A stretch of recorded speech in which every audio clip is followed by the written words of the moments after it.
샬롬, 오늘 이사야 3장입니다. 자기 백성을 심판하러 오시는 이제 여호와 하나님을 보게 되죠, 우리가. 이런 하나님의 고난을 주시는 하나님으로만 보이죠. 백성들 입장에서는. 그 하나님의 심정과 하나님의 계획과 경륜에는 뭐 관심이 없고 내 인생에 고난이 오느냐 안 오느냐가 제일 관건이잖아요. 이게 이제 육으로 사는 그리스도인이에요. 그래서 이 하나님의 이런 엄청난 그 진노는 어디서 왔을까? 처음에는 은혜와 긍휼이 풍부한 자라고 이렇게 자기 계시를 하셨죠. 출애굽할 때. 그리고 아브라함에게도 그런 성품을 보여주셨고요. 근데 지금은 이제 다른 하나님으로 돌변했단 말이에요. 그게 기초가 이제 언약이라는 것 때문에. 이분이 이렇게 화가 난 거는 변론하자에 나오잖아요. 변론의 기초는 언약이거든요.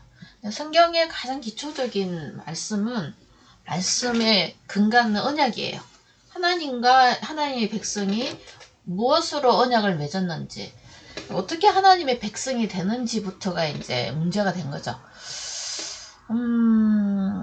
이제 예를 들면 이런 거죠. 이스라엘 백성들은 이거부터 설명하는 게 낫겠네요. 모태신앙. 그 집에서 태어나면 바로 또 뭐 세례받고 뭐 해가지고 하나님 자녀라고 깡깡깡 이야기 해주는 거죠. 근데 하나님은 그 아이를 자녀로 삼은 적이 없어. 그거를 이제 종교라 그러죠. 하나님은 언약 백성을 진짜 백성이라고 삼았거든요. 근거는요, 아브라함 가정에 가보죠. 아브라함이 이스마엘을 낳잖아요. 근데 하나님이 주신다는 아들이 있었거든요.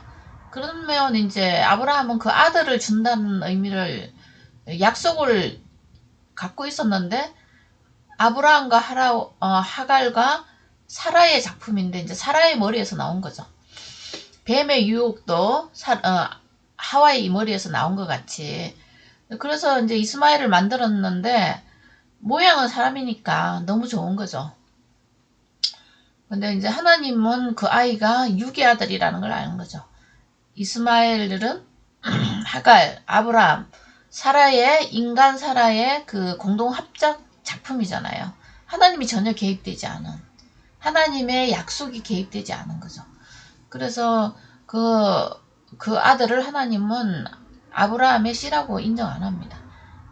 그 다음에도 뭐 아브라함 나이 들어서 애들을 낳죠. 5명, 그두라의 후손들. 그러나 아들로 인정하지 않습니다. 오직 내 독자 이삭 이렇게 딱 앞에다가 독생자, 독자 딱 붙이죠. 언약 백성이에요. 하나님이 주고자 하는 아들은 하나님의 말씀대로 아들이 생길 때 그때 그겁니다. 그래 99세 때 내년 이맘때에 네가 아들을 안으리라 했죠. 그 아들이 그 아들이에요. 자, 그래서 그 아들로 인해서 나타난 수많은 사람들이 하나님의 자녀, 백성들이 됐다는 거죠. 지금 용어로는 교회입니다. 성도와 교회. 자, 그래서 백성들을 심판하려고 서셨다. 그러니까 그런 뭐죠? 백성들이 뭘 잃어버린 거죠?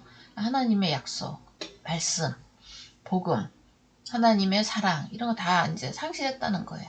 그러면은 심판하려고 쓰시도다 이렇게 했는데 가만히 놔두면 심판의 세계로 갑니다. 그래서 로마서에서는 그거를 하나님의 내어버려 두심, 하나님의 유기 뭐 이렇게 이야기를 하죠. 그래서 그것이 하나님의 심판이 되는 거죠. 여호와께서 이제 자기 백성들을 완전 심판하기 전에 수많은 돌아오라는 행위들을 하십니다. 사건들을 주시죠. 그래서 그걸 이제 기록한 게, 그 마음을 기록한 게 선지서예요. 선지자가 하나님의 대변인이니까요. 장로들과 교관을 신문하려 오시리니 이제 지도자들이죠.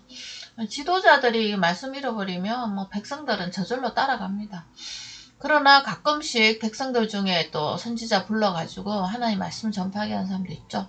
대표적인 게 아모스 이런 사람들이죠. 그러니까 아모스 입에서 뭐 좋은 말이 나오겠어요? 안 나오죠. 하나님의 이제 화가 나고 희노애락을 다 전달해야 되는데 이게 만만치 않은 사역이 되는 거죠. 포도원을 삼킨 자는 너희며 포도원 교회입니다. 하나님의 울타리, 하나님의 진영, 하나님의 나라.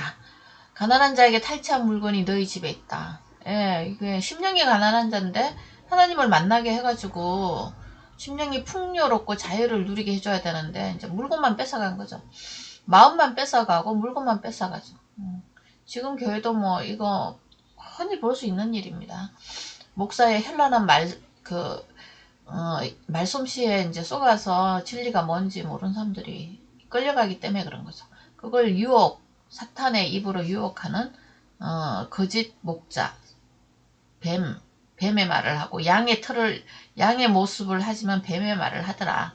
용의 말을 하더라. 이런 거죠. 어찌하여 너희가 내 백성을 짓밟으며 가난한 자의 얼굴에 맷돌질을 하느냐. 가난한 자의 얼굴에 맷돌질, 얼굴을 갈아버리듯이 잔인하게. 어찌하여. 정말 이해가 안 된다는 거겠죠, 하나님.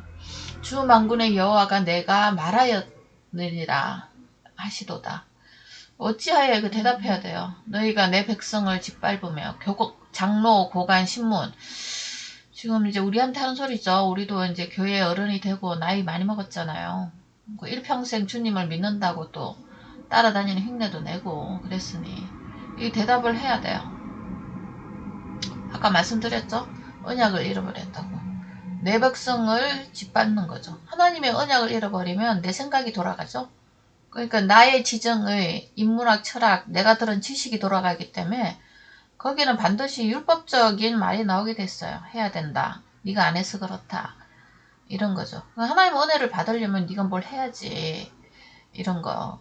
아니요. 하나님은 언약 백성이라니까. 네가 믿으면 하나님이 하신다.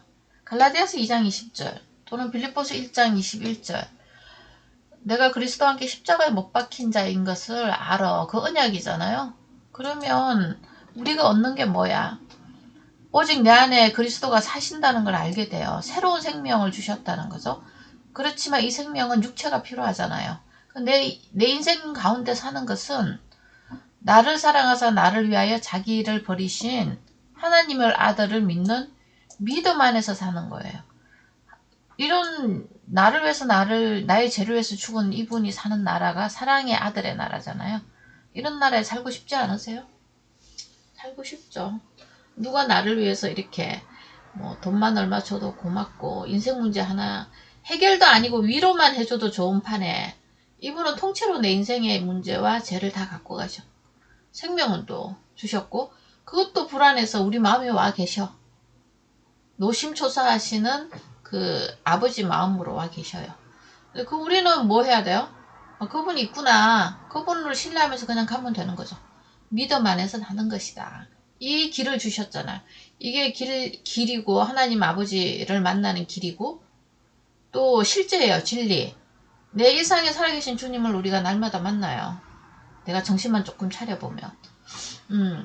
그 다음에 길이요 진리요 생명이다. 같은 말입니다. 이 생명 없으면 앞에 거 두 개 꽝이에요. 여기 있잖아요. 주셨다고.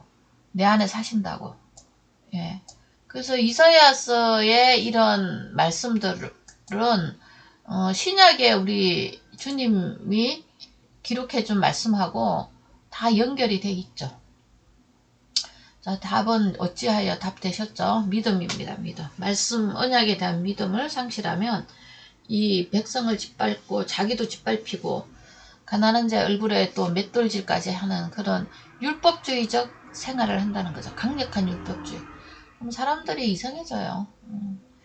열심히 하나님을 찾지만 나중에 이제 정신병자처럼 살아요. 평안도 없고 세속화된 삶을 더 많이 살게 되죠. 자, 그래서 답이 됐죠. 어찌하여 하나님을 믿는 믿음. 믿음의 근간은 예수 그리스도가 우리를 무엇을 했는지를 아는 것이 믿음의 컨텐츠예요. 그거를 알려면 구약에 하나님이 말씀하신 걸 알아야 돼요. 믿음을 알고 듣고 알고 동의를 하고 신뢰하고 그러면 실제로 경험하게 돼 있죠. 오늘 여기까지 합니다. 샬롬.